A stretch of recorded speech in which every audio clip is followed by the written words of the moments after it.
Now, it is time. Yes, and it's not going to be fun. Your old friend has prepared you for this, at great cost to himself. Make sure you have the spirit bomb in your hand when shit goes south. You hear what sounds like an enthusiastic gurgling coming from the spirit bomb in your pocket. It would be better if you didn't have to. It's not just your own life that will be at stake.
Whoa.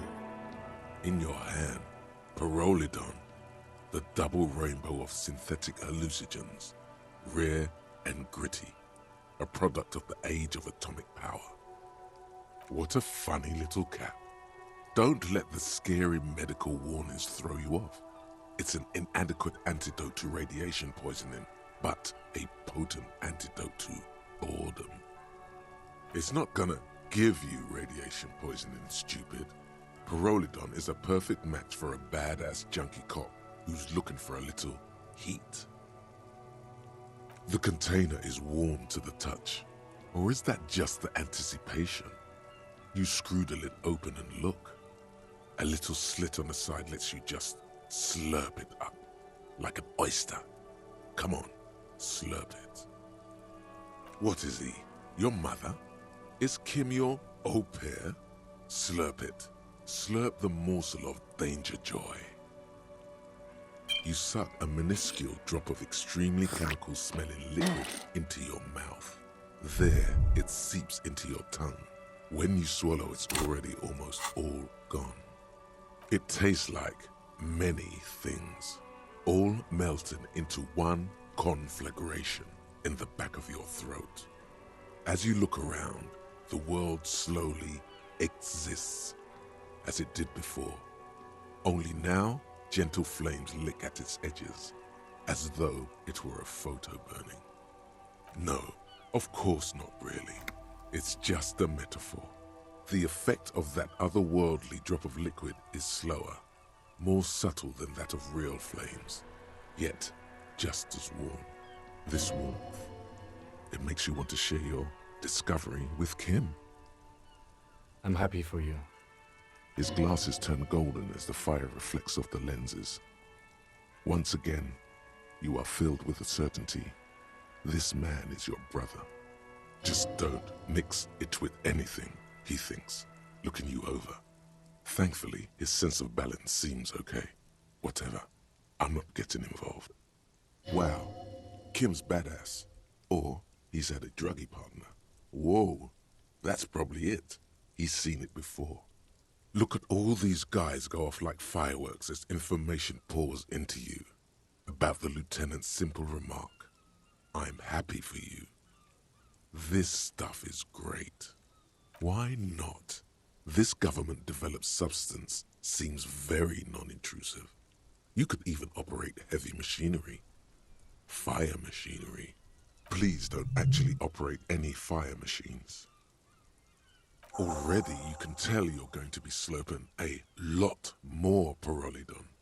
This stuff is going to give you insight into that little flickering light hidden in all human beings. In the bottom right corner of the screen, there's a Pyrrolidon button. It gives +1 to psyche skills. Empathy, suggestion, authority, inland empire, esprit de corps, and volition. This is good before rolling a white check, but damages your health.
I'm all out of shits to give, loincloth. Welcome to the fucking reckoning. Put your damn gun down. People are gonna get hurt. We need to talk this through. All right? Shut up! Not gonna talk yourself out of this, loincloth shit fuck. This is the mercenary at the gates. His chest rises and falls under the ceramic breastplate. His fingers reach for the butt of his sidearm. There's something very wrong with him. This is a misunderstanding. Nothing irreversible has happened yet. You can just return to your unit and forget all about this. The Kypt is merciful, willing to spare us if we just forget about our murdered and humiliated commander. I think we should just kill everyone, Courty. You are all drunk. Come to your senses. You won't gun down 7 people in the middle of the street. This isn't a frontier town or a jungle outpost. Easy, Lizzie. Let me handle it. I know guys like this. I'm sure we can come to a peaceful agreement. Ain't that right, fellas?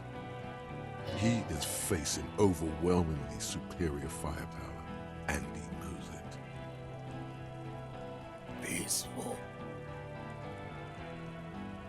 Nest in your abdominal cavity like a little wild mouse. The masked man's words are barely intelligible, but you can hear them. Fuck, there's the third one. How did we miss something like this? This third one, he is the most dangerous of them all, heavily armed. The lieutenant is genuinely worried for his life. You should consult him before getting in there. The mercenary tribunal. My plan is not to get killed, but we have to intervene. If this turns into a firefight, we should take him out first. A sound strategy. He's the leader. Get lost, comedian. You cops had your chance. Now it's fucking time for some justice. I think he's calmed down a bit. No, he didn't. He's about to open fire. He is. I was wrong. Big fuck!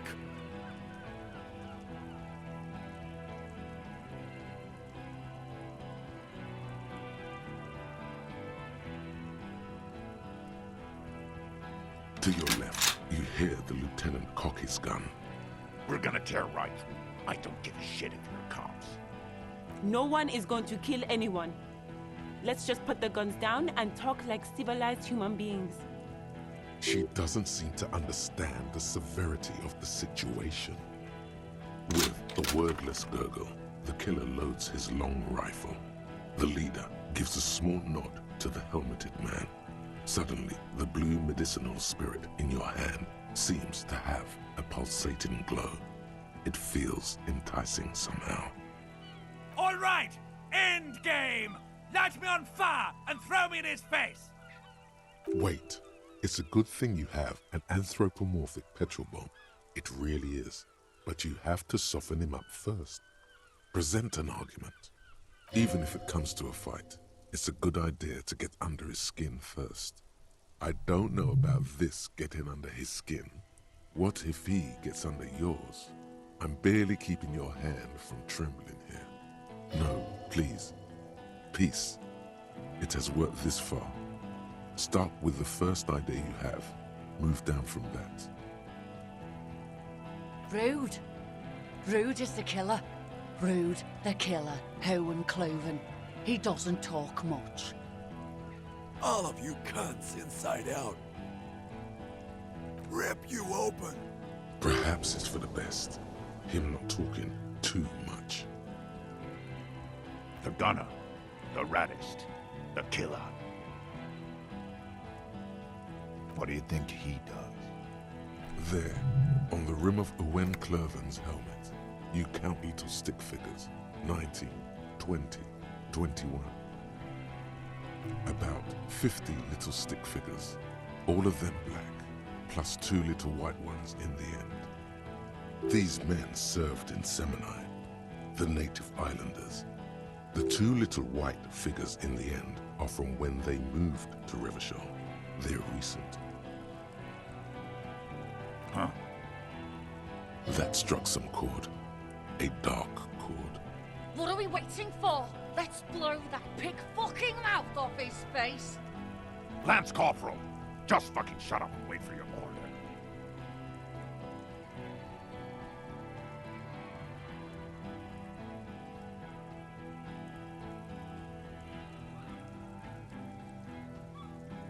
Yeah? Who did that? You should implicate yourself. Throw yourself onto the embrasure. Chest first. Time. You had time. To fuck around in that church. To run errands for your union chief. I saw you. Time is up, Loincloth. Give me a name. Now! No, wait! He didn't. He is tense, like a steel spring under full load.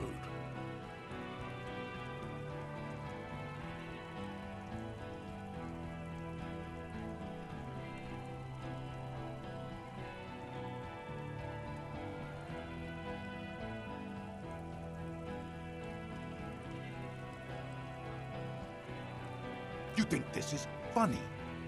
What if I just shot one of your pals here for fun? Huh? How about the kid? That'd be fucking funny. Listen, please. This cop and this drumhead court marshal won't decide who... He's gonna do it. He's gonna shoot her.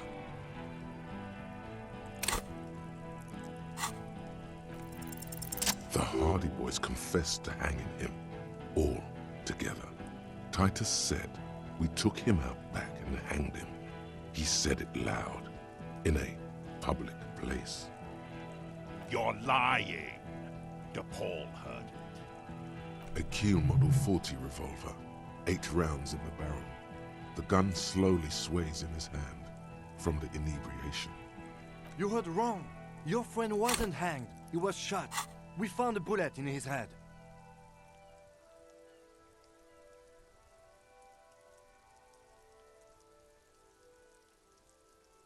Fucking liars. The shot rings in your ears, a low, tinny ring. Then the Hardy Boys yell something. The young woman stands and looks behind her. The shot has flown over her head, crashing a small pane of the glass window behind her. I missed. Not true. He purposefully over-aimed and shot the window. You had him second-guessing himself, only for a second. Do not assume he will miss the next time. I know what I heard, Corty. They said they killed him. They said it was a good way to end a Sunday night.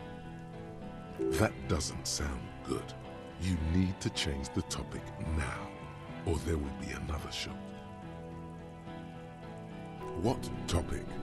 Shots have been fired. Act before it's too late. This was a close call. Yes. So what? Yeah? So what? You should be drunk too. Or, like, drunker. You don't want to die sober, do you? Exactly. This is so horrible. People are gonna die whatever you do. It will be all your fault. Only a drink will soothe this. Keep thinking about the drink. Shut up. Let him think. Too much is on the line. He's not gonna fuck it up because of you. I won't let you. Nah. I'm clear as day. Fucking government-ordained super soldier. Enough already! What is this? We didn't come here to fucking chat!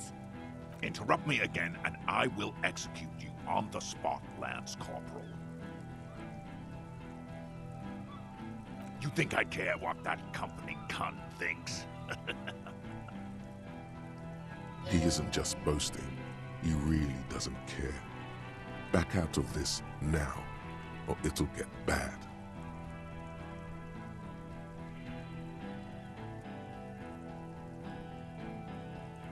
The man stares at you with bloodshot eyes, a bull ready to charge. He's not listening, but looking for an opening. Now is not a good time to strike. He's looking right at your hands.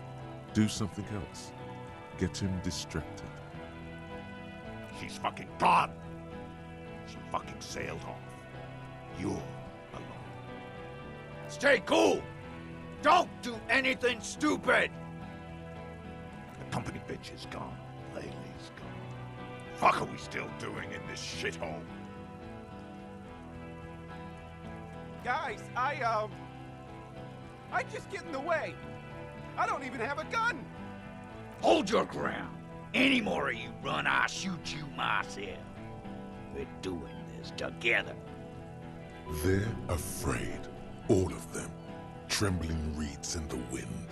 They'll run, scatter soon, one by one. No, the rest will stay. They will hold their ground, even if it means dying here with you. All right, here we go. This is an illegal tribunal. Cranell would never sanction this. Who's the commanding officer? Take your pick. Really? None of this looks like it's going to do anything but piss him off. You only have time for one argument. Choose wisely. I am a Cranell Major with over 15 years of live combat experience. When my colonel gets hanged by clay monkeys, I lead the platoon on a retaliation strike. Nah, I just have the biggest gun.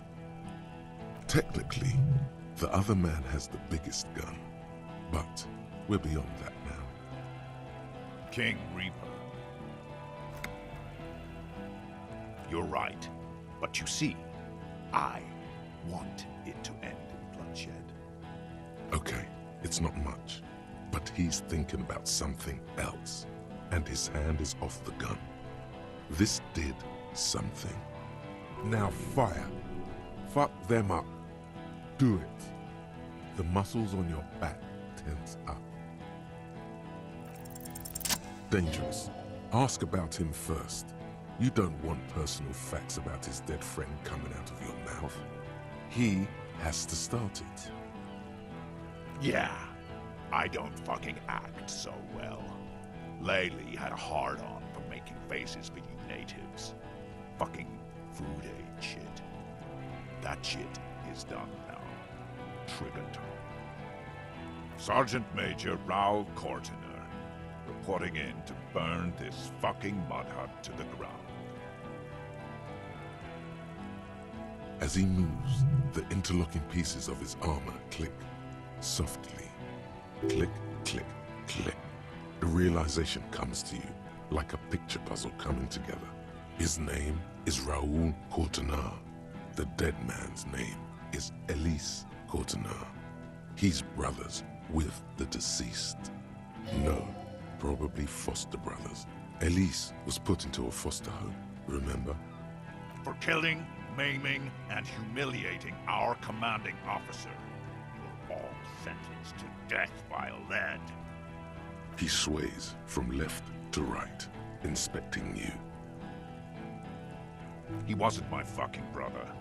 We just grew up on the same farm and got beat into place by the same sick fuck. Beaten by a foster parent or someone on the farm? Same fucking mud hut town, too. Okay, good. Who? Laylee. We researched him. We contacted the ICP and looked at his birth records. That was in there. And other things. They fucking put Laylee in a leaf compactor, and now these cunts finished the job. There's real anguish in his voice. A drunken sadness suddenly engulfs him. Memories. It's a mindfuck, Corty. He wasn't put in a leaf compactor. They're making it up to fuck with us. Major, permission to. Open fire. We can't have that. Interfere now. Fuck do you mean, talker? We've heard testimony. People say he was charismatic, a nice guy to be around. Yeah, he liked to chat up the natives. Share leaflets, squeeze a bit of kit tass here and there. Great fucking idea that turned out to be. If Laylee was here, he would spare the lot of you. Maybe shoot one for show. But me, I'm not a big fan of public affairs, clay monkey. I'll gun every one of you down for what you did. Ready to open fire, Major. At your command. Our colonel did what he had to do. It was either one cunt or 100 of them. Rude here. In your shit pipes, right in the fucking... He likes to fire mortars at random coordinates. Wipe out mud huts like that. When he gets bored, Laylee knew how to command. He was a good commander. I can see you miss him. Oh yeah, he would have commanded this fuckhell way better than I did. But that didn't happen, because Hayseed Bill and Kipty the Kipt here fucking murdered him. Had him stink the village up for 2 weeks after. And you fucks did nothing. Listen, man. We told you we... Told us what? What did you say? Who said that? Tattoo fuck. You'll die first. Baby blue, yeah. Like someone fucked up and put a baby's eyes on a grown man.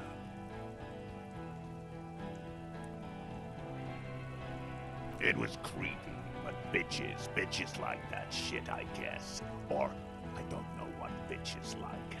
I just know how to mow down clots. Find his killer. Cop. His killer stands right there, shitting his pants, and you're standing in the way, protecting him.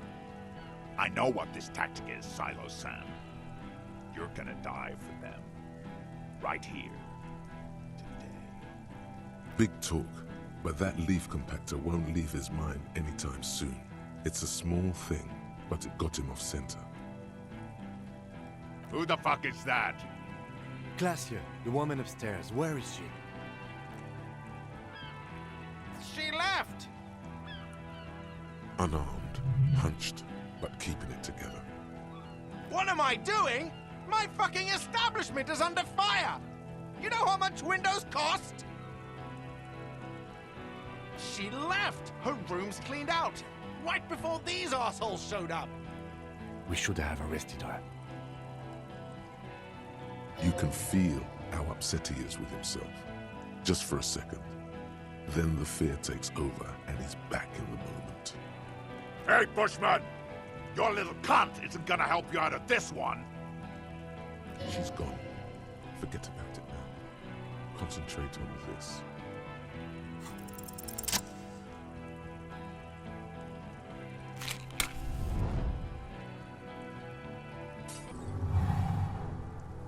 With a crash of shattering glass and a terrible roar, the fire draws in oxygen. The bomb hits the mercenary in the chest, swallowing him in flames as he staggers backward.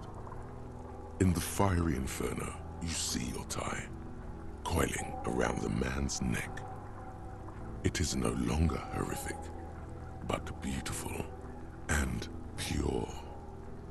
I only ever wanted you to have fun, Harry. My name, should you know it, is Jobson AS Men's Fashion Model, Colorful Tie, Catalog number J327. One day a sad man walked into a clothing store. He looked really darn like he hadn't had fun in years. He needed someone to show him how to rock and roll again. Jobson AS Catalog number J327 shone on the tie rack, trying to get his attention. The sad man picked it up and put it on. He looked at himself in the mirror, didn't smile. And from that moment on, we rode together. The rest of your clothes were still normal back then, but we took care of that soon enough. Normal police officer clothes just don't go well with a multi-pattern disco tie made of 98.7% pure flammable polyester. Truthfully, not a lot. I did everything a multi-pattern necktie can do to help a man. I mean, I tried to get you to do all the fun things.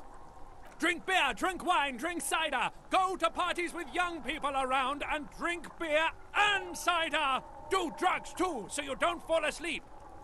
You had some fun, but not enough to heal you. Your heart is broken, Bratushka, and it cannot be mended. Believe me, I've tried. No, you're going to be mowed down by gunfire from the 2 remaining mugs. So no, not forever. You both did, Bratan. Deep down, you know it was both of you. No, it was her mostly. Don't lie to him, Necktie. This guy, well, his face has cracked open into a scream of terror. It looks like he's performing some sort of a shamanistic dance that requires you to be on fire. Yeah, his body contorts in a very disturbing manner. There's no mincing words with this one. He's dying a horrible, painful death as you're talking to your tie in your head. Smells like a steak on the grill, the burning flesh in your nostrils. It's good to see you still have capacity for compassion, my friend. Deep down, you are a good man. See you on the other side.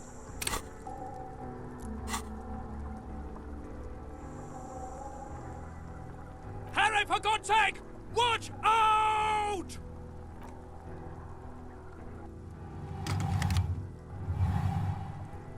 To your right, the killer raises his rifle and takes aim at you.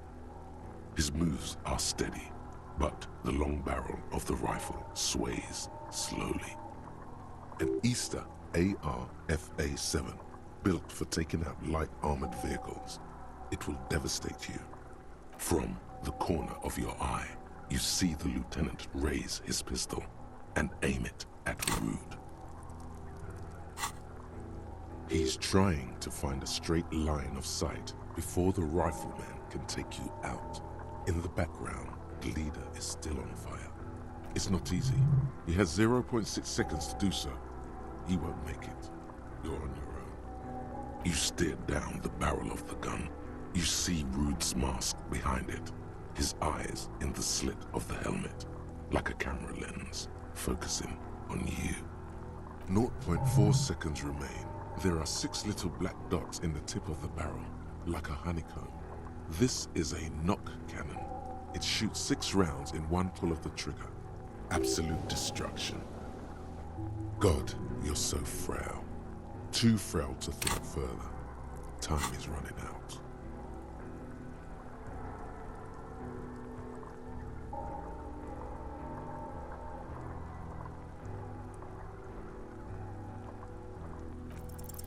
You leap left. A swarm of enemy lead passes mere millimeters from your side, tearing fabric off your coat. Feels like the lightest of tucks. The man tilts his head, trying to see through the clearing smoke for the next shot. Watch out. To your left, DePaul is about to take a shot too, at Kim. God, please. He's aiming for the eye slot in Rude's helmet. An extremely difficult shot. He has to. The rifleman will fire at you again. 2 shots ring at once. One from the lieutenant's pistol, and the other from DePaul's. It's aimed at the lieutenant, but it misses. You hear a scream behind you. Blood gushes from the helmet's eye sockets as Rude staggers back, disoriented. The sounds coming from his helmet are not human. An unbelievable shot from the lieutenant. The helmet looks like the face of an ancient god of war, crying blood.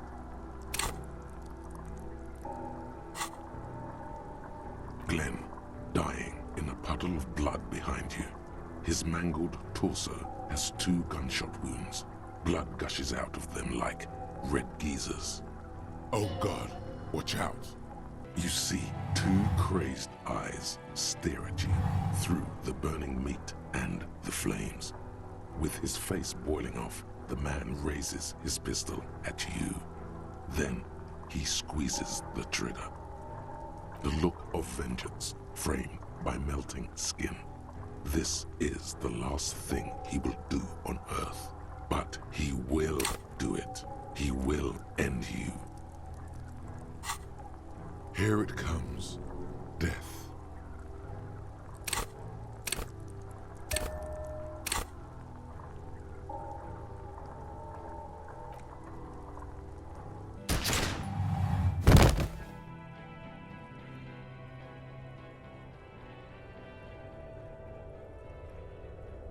You simply blink, then something inside your pelvis explodes. Your entire lower body is on fire and your legs can't support you. You fall down like a rag doll. The pain is too immense to scream. It pushes the air out of your lungs. Everything goes dark, a distant blur as you recede into it. The Hardy Boys are screaming, fighting, dying. Someone jumps over you. Nearby gunfire shatters glass. Stop! The cop! Protect the cop! He's down! Feels slick and warm with blood. The pain is too strong to know what has happened there. Even clutching to your consciousness takes everything you got. Most of what's down there. You can also feel the bone where the bullet went in. Something very sharp, like broken teeth under your fingers. Nothing. A persisting darkness. Dancing lights of pain. Distant shadows cast by them, like a hellish play. You're bleeding out.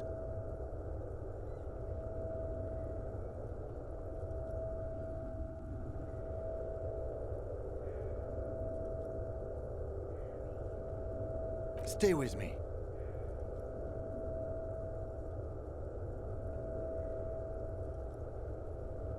Yes, keep talking. You hear me? Stay awake. But you can't. It's so hard. Your eyelids grow heavy. and the sounds ever more distant, and a cold comes over you. The lieutenant, too, is somewhere far away, almost gone, when suddenly you sense something behind him. A slender white shadow towering. Someone stands there, raising her pistol at him. The lieutenant does not see it. He's pushing down on your wound with both hands. Scream immediately. He's gonna die. No, you scream. Behind you, from your bloody lips, your eyes are full of fear. There is no room for hesitation. The lieutenant turns around and fires, his body falling on yours in the course of the motion. You hear a faint scream, a woman's. Then the sound disappears, like someone pressed stop on the tape. The woman is gone. So is Kim. Then the whole world.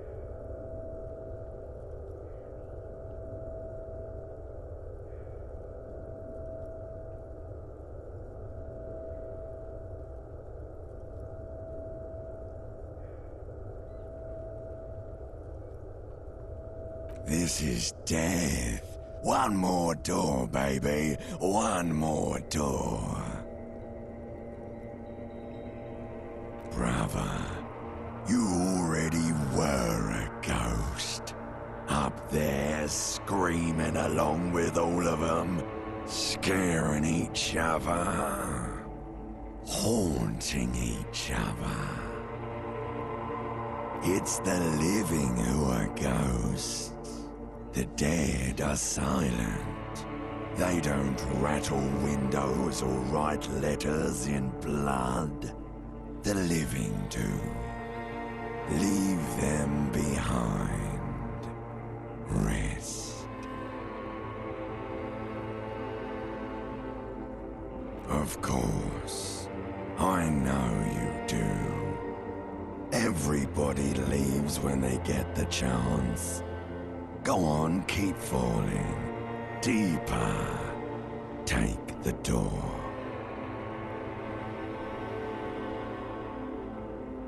He's not taking it. His body is not taking it. Oh God, no. He's not disintegrating. He's swelling up instead. Over the hours, hurting, moaning in his sleep.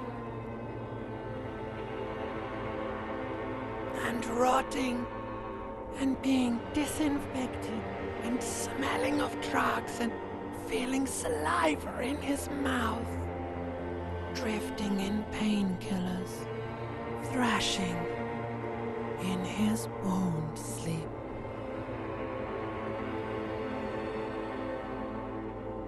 He can't go. Not before the case is solved. There was a radio in the distance. A radio of the world. Playing sounds. Good morning, Elysium. Soon you will return to the world.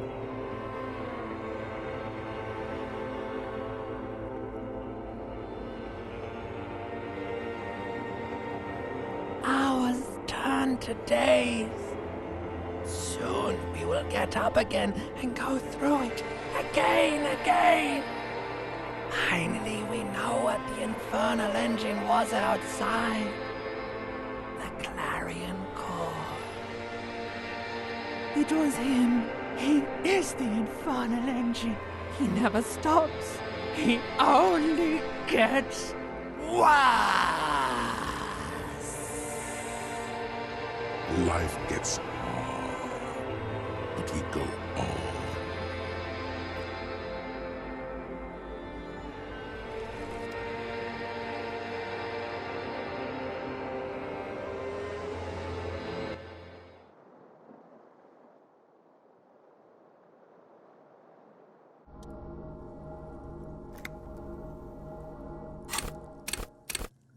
You see the lieutenant's familiar shape in the orange jacket.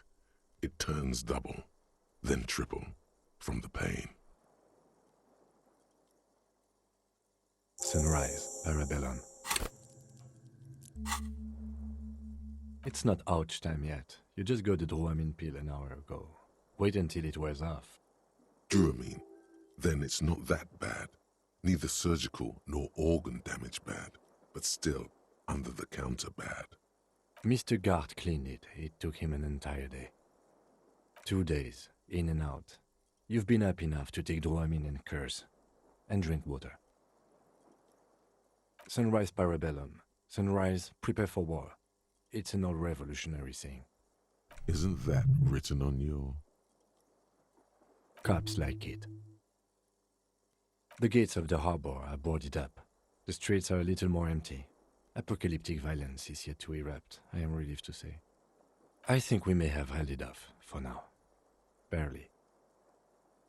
Yes, we have also completely failed, but that's okay. What happened? You threw an improvised petroleum bomb at the Major. A firefight ensued.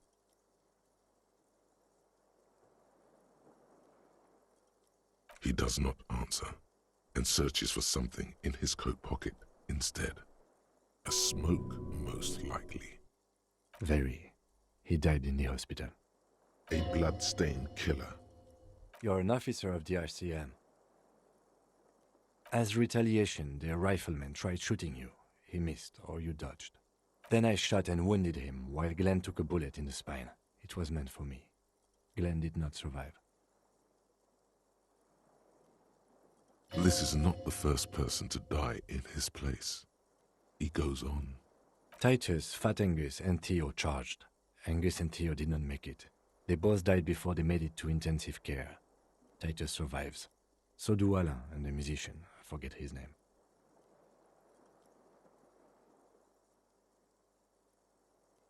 Yes, he's still alive too. You were bleeding out by then. I think you said you lied about being an amnesiac, and you warned me. I was able to disarm one of them, the Pole, before she got the jump on me. Thank you.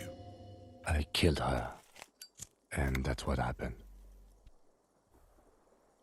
He nods.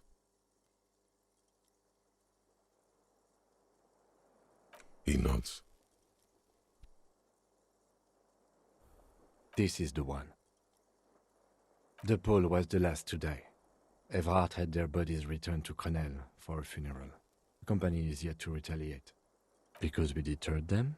Or Joyce did? Maybe the harbor in full lockdown is too costly a target. Or maybe they are simply taking their time and will attack soon. I don't know. 3. Glenn, Theo, Angus.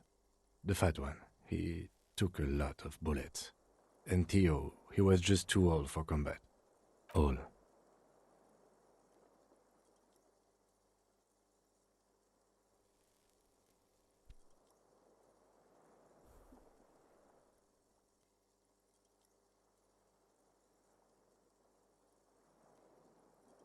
Yes, officer. 7 people are dead. It's not a success. But what's done is done. The violence is cordoned off. The Hornets did not get into the beehive. The worst scenario has not materialized. Yet. And we are still alive. Both of us. He did not expect you both to survive once you stepped between those two armies. Reasonably bad. You were shot in the left quadriceps. That's your thigh. The outer side, thankfully, no major arteries were nicked. The bullet was removed and a bacterial infection treated with mercurochrome. We will see. If it's possible, then by pure willpower alone, you are going to have to become a psycho-locomotor. Good. You'll need to be. Whatever that is. No. A man and a woman sit in the front seat of an armored motor carriage. The woman is driving. The man lights a cigarette. Jean Vicmer is his name. The asphalt vanishes under the wheels of the machine. Ahead, harbor cranes rise to the sky. Back to that shithole, he says. I called your station after the fight. The injury was logged in. They told me they've sent officers to join you on the site. I'm sure they're worried about you. That means he hasn't seen them around while you were out. They're not really worried about you. If they were, wouldn't they be here? I don't know. I did. It's part of a detective's task chain. You can do it too. Actually, you can. You can even remove a fractured bullet, it seems. Not very. I have a concussion from that woman beating me with the butt of her gun. I tried to not move too much. Things would be worse if you didn't warn me. Thank you. I did not see her coming. Stupid of me.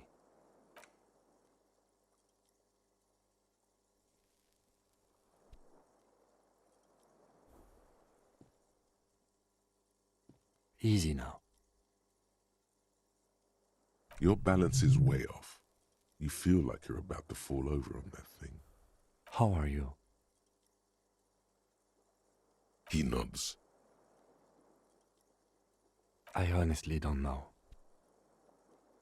We can't talk to Evrard. The harbor is in lockdown. Everyone in there is outside our grasp now. Joyce has left too, thanks to our meddling. I don't know what to think. It might not have been a bad idea. There is a pin somewhere in the machine. Something is keeping Connell from sending in a death squad. Maybe it's her. Maybe she kept her hand. Either way, Ruby's gone, and Classio too. We really should have arrested her, you know? Guard confirmed she left 20 minutes prior to the tribunal showing up. I don't know. I think your incredibly dangerous theory about you being the killer was incorrect, however. There is not one piece of evidence to support it.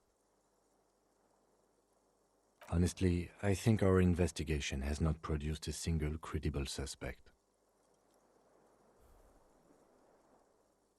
Don't be narcissistic. Half the cops in Revachol West are his peonies. Even if you are, it is not a decisive factor in this case. That does make some sense. What? Every piece of garbage in the city is not connected to the case. You don't have to keep everything. He's wrong. Okay. I don't know. That's been there for years. Yes, God cursed the footprints, not solving the case for us. Au diable. We should go upstairs, rethink the ballistics in situ. I agree with this.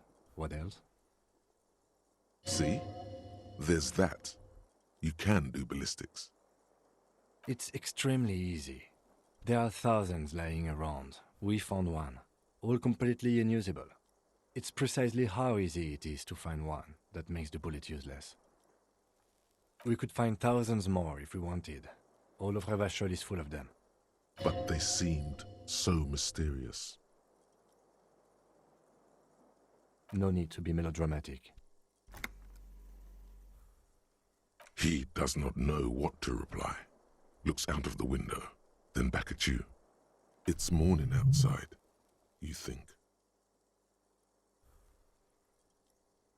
I'm afraid we may not be able to locate communism, Detective, on account of it being dead. Ideology does not have anything to do with the murder investigation at hand. I'm sorry, it does not. He arches his brow. The ceiling fan patiently spins overhead. It really is very hard.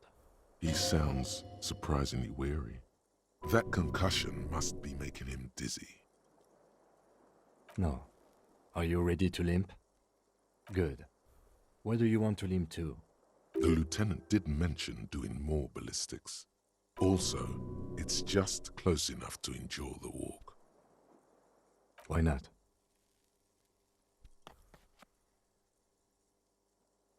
Another look at the window, perhaps? The one he was shot through. I don't know. I can't think of anything better.